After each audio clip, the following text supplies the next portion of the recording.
Terselip kisah pengorbanan dalam kasus penculikan terhadap Bilqis Ramadhani.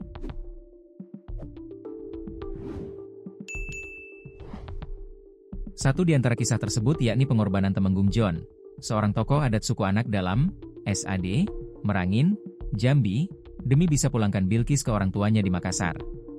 Upaya aparat memulangkan Bilqis ke pangkuan orang tuanya harus mendapat apresiasi. Hal tersebut lantaran tidak mudah mengeluarkan Bilqis yang ternyata sudah berada di tangan SAD. Alhasil, Temenggung John, tokoh adat SAD rela merogoh koceknya 85 juta rupiah demi bisa memulangkan Bilqis ke Makassar. Lantas, bagaimana ceritanya?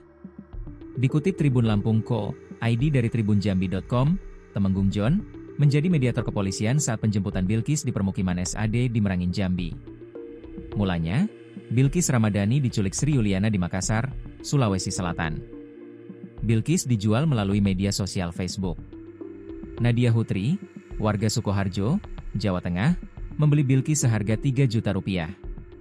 Dia datang ke Makassar menjemput anak tersebut. Setelah itu, Sri Yuliana menjualnya kepada Mary Ana dan Ade Frianto Syaputra, keduanya warga Merangin, Provinsi Jambi. Bilqis Ramadhani yang dijual 15 juta rupiah, dibawa ke Merangin.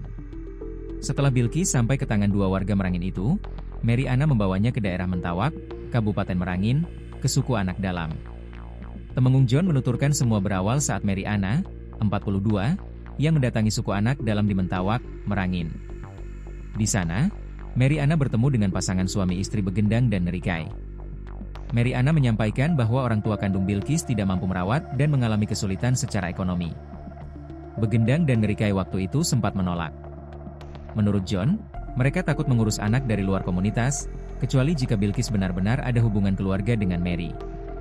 Lalu, kepada pasangan suku Anak Dalam ini, Mary Ana mengaku bahwa Bilqis masih ada hubungan kekeluargaan dengannya.